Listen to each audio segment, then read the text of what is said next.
You're listening to the Productive Not Busy podcast, where our mission is to make you more money so you'll have less stress and more free time. It's all about mindset, attitude, and taking action. And your host, Wayne Weathersby, knows how to make that happen. He's negotiated and closed over $150 million in contracts while building businesses with proven success strategies that he wants to share with you. So if you're ready to make some real money, then let's get to it. Here's Coach Wayne.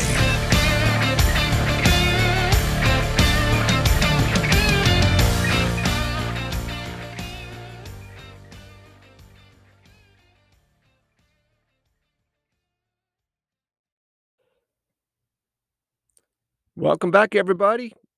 Glad to be here. Today, we're going to talk about how to create your own highly effective mastermind group. I always say that safety in numbers, right? When you get around a lot of folks that inspire you, great things happen. So let's figure out how to get a little help from your friends. See, when you're by yourself, you're limited to your own knowledge and experiences, correct?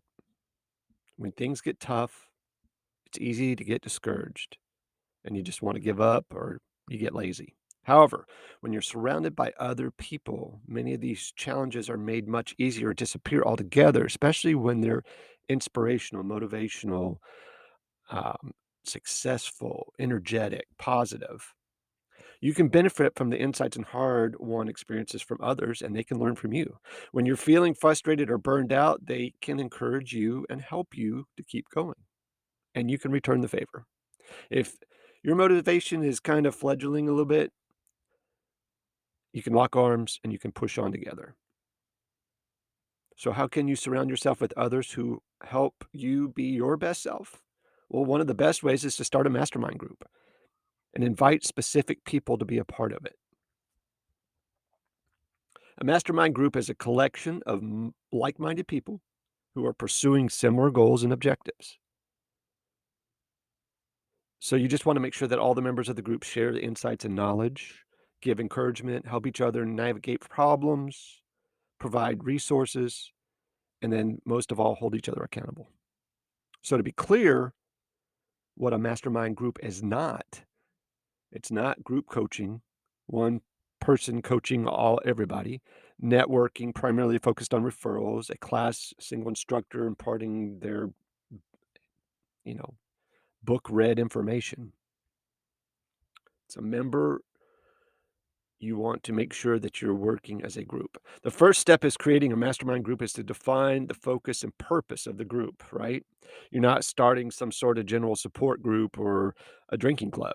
You're starting a group that will help with a very specific type of person and focus on a specific mission.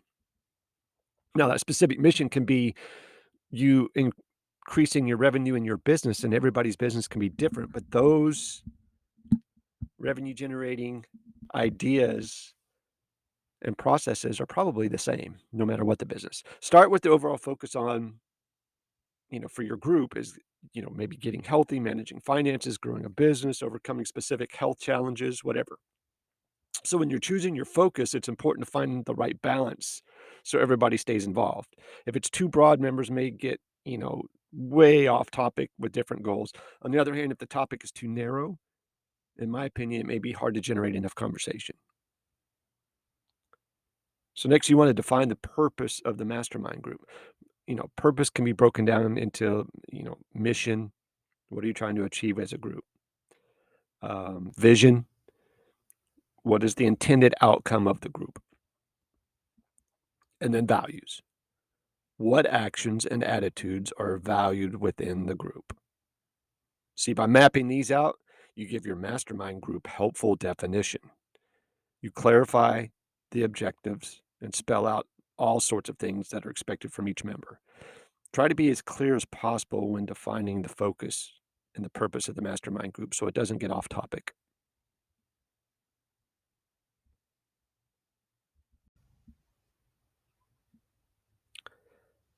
So next, we want to cover creating the ground rules. Before you bring people into your mastermind group, determine some basic ground rules. These rules clarify the basic structure and feel of the group, right? Also, make expectations clear to potential participants. Now, I'm not telling you how to run your group and what your rules should be. I'm just laying out some guidelines. So consider the ground rules like this: uh, meeting frequency, meeting length, meeting location, preparation by members required for each meeting so they don't show up unprepared, expected contribution by members to each meeting, adding new members, removing members, and the size of the group. Take all that into consideration. Have that pre-done so everybody can set their expectations and uh, make it impactful. That's why you do it. Be reasonable when you create these ground rules, of course. If you want people to join your group and benefit from it, it's important to have reasonable expectations. If the necessary, you can always edit the rules in the future, but try to set some ground rules ahead of time. Next, you want to invite people. If your mastermind group is going to succeed, it must have the right people in it. See, the members of your group can make or break it. When deciding who to invite to your mastermind group, keep these things in mind. Personal connection. Do you have some kind of measure of personal connection with the people in the group? See, experience is another one. As much as possible, there should be a good balance of experience. You want to have some successful people in the group, and you want to have some people that bring a newer perspective to the balance. Drive and commitment. Every member of the group should have comparable levels of drive and commitment, in my opinion. Skills and perspectives. Ideally, the members of your group will have a diversity of skills and perspectives. And then competition. If your group is in any way business related, you probably don't want to invite your competitors. That's just a no-brainer in my opinion. When you invite people, ensure that they understand why you're inviting them specifically. You value their expertise or their qualities. The overall mission and vision of the group, the key benefits of joining the group, and then expectations and ground rules. It's often better to start small and increase your size later. Starting small allows you to work out the kinks and hiccups before inevitably encountering something awkward with somebody that's influential. I think after that, creating a marketing and meeting agenda. Before your first meeting, and actually every meeting, create a detailed agenda of what you will cover. An agenda ensures that you and others get the most out of each of these meetings. You don't want to go down rabbit holes. Some of these things might, you want to put on the agenda may include primary conversations of topics for the meeting, current challenges that members are facing, maybe recent wins members have had. I always start my meetings with tell me something good. Members' goals for the week and the month, and then resources that would benefit all of the members. Once you create your agenda, share it with other members so that they can adequately prepare for the meeting. During the meeting itself, there may be times when you need to stray off from the agenda, possibly, in order to effectively serve the group as a whole. The agenda is simply to serve as maybe a general guidelines to keep things moving in the right direction. So in order for an agenda to function properly, of course, there needs to be discussion or a facilitator. They're responsible for ensuring that the meeting flows smoothly, the agenda is generally followed, and everyone has an opportunity to contribute so they don't feel left out. Remember, the facilitator is not the center of attention or the center of the group. They work to ensure that everyone is an equal participant in the meeting. Sometimes that gets sideways. Then I have written down here, the next step is probably choose the right tools. Having the proper tools can make meetings more productive, communication smoother, and outcomes, you know, come out much bigger. There's some tools that may really help you do this. So, one of them is maybe video chat. If the members are in various locations, you want to use some kind of video chat platform. The video allows you to see the faces of all the participants, even if they're watching a recording. File sharing platforms make it easier for members to share resources with each other. An online chat platform, possibly, so then the members of your group can talk to one another between meetings maybe. Can be done by email, but there's another of online tools like Facebook. You start a Facebook page for your mastermind group, and then a task manager. You may want to use a task manager to ensure that certain things get done. A task manager makes it easy for the activity to be assigned to people, to the individual, and the individual can check it off when they're done. That way, you're not chasing people down. And then next, it's finally time to have a meeting. I just want to give you some suggestions on how to help your meeting run as smooth as possible. You want to stick to the allotted time. First and foremost, if it's a 60-minute meeting, 60 minutes. If you say you're going to meet for 60 minutes, stick closer to that timeline. Let everyone speak. Try to give everyone equal opportunity to speak during the meeting. The purpose of a mastermind is to get everyone involved, remember?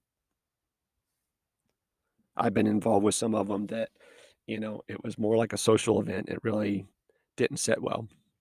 Avoid interrupting people. If you want people to have the freedom to share without worrying about being interrupted, that's probably a good rule to follow.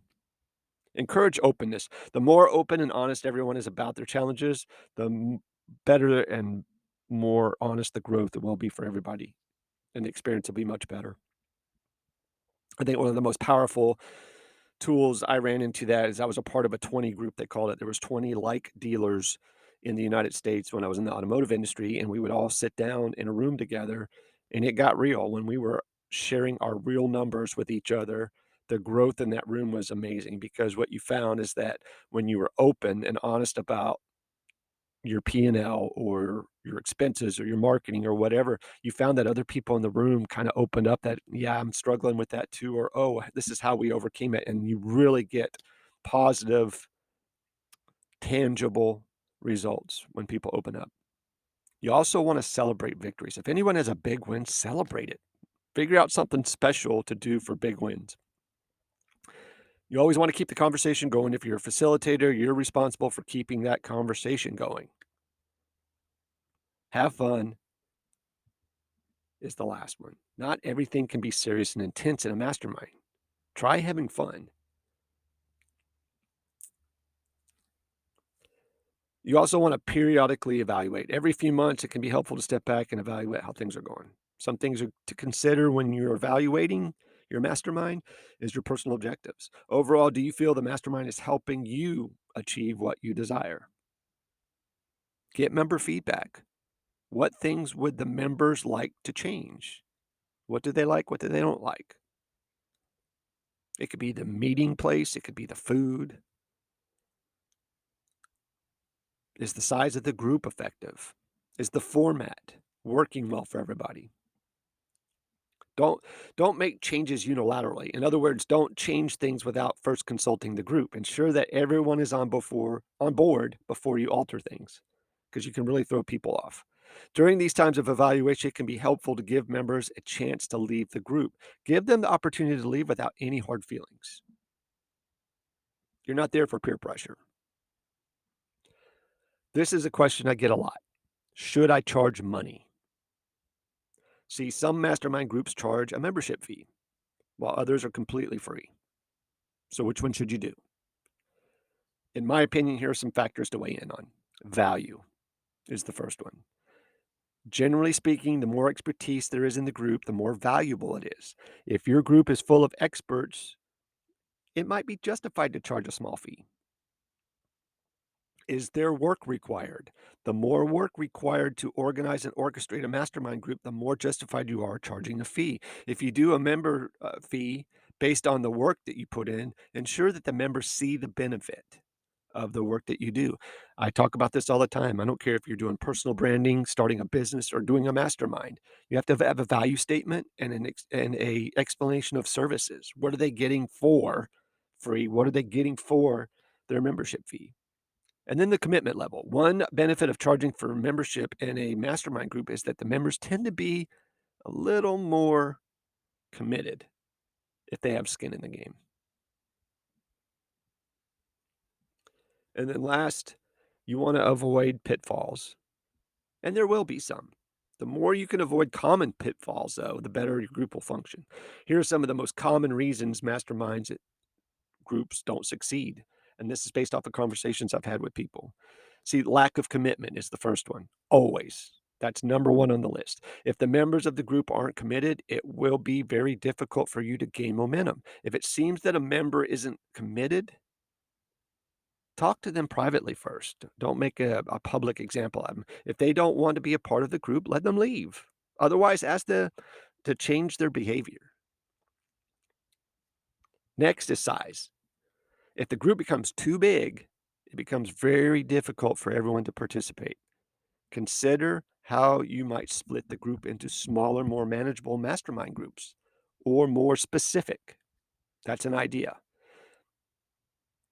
Here's one I see a lot: overbearing ringleader, facilitator, whatever you want to call them. If you're the facilitator, make a deliberate, conscious effort to involve every member of the group. If you delegate the job to someone else, ensure that they know exactly what is expected of them. That person's very important. Lack of accountability. If there's no accountability, it's much less likely that everyone will achieve their goals. Have every member share their goals with the group. During each meeting, have a time when members share updates for the progress so everybody can help. And then lack of transparency.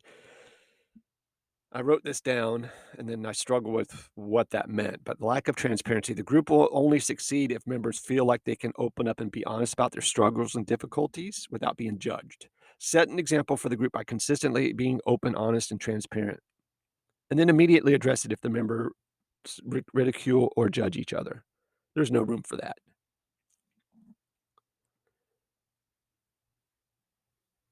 I hope this episode was helpful.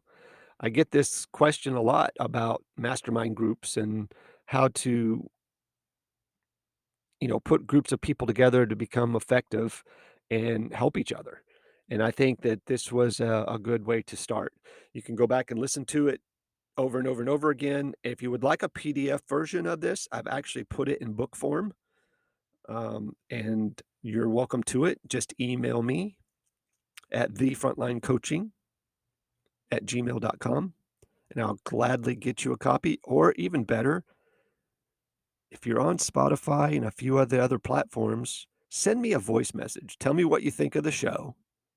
I'll add you to my show so people can hear that. I'm not afraid. And I'll send you a free copy of the PDF, and it's in a nice book form here. So if you would like a copy of that, you can email me at thefrontlinecoaching@gmail.com, and I'll gladly get you a copy. You guys take care, be safe, and sell a bunch. Good morning. Welcome back to the show. It's Friday morning, December 17th. Hey, before we get the show started, I just want to say thanks to some of our sponsors. First of all, I'd like to thank Ohana Guitar Company. See, Ohana Guitar Company is a custom guitar shop with skillfully handcrafted guitars you've been looking for. Ohana features a full array of guitars, from customization set by your unique standards or traditional designs and features that you already know and love. Ohana Guitar Company uses classic tone woods for everything from the body throughout the neck and fretboard. Telecaster, Stratocaster styles are also available in addition to skillfully handmade small batch one-of-a-kind guitars. You can visit them at www.ohanaguitarcompany.com and connect with them on Twitter and Instagram at Ohana Guitar Co. We're looking forward to making Ohana a part of your guitar family and our podcast family for a long time.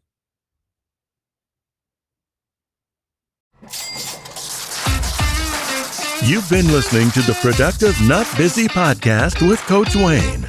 Join us next time for more money-making strategies to help you have less stress and more free time. Follow us on Facebook at Productive Not Busy, on Instagram at frontline.coach.wayne, and on Twitter at Wayne New Jr. And remember, be productive, not busy.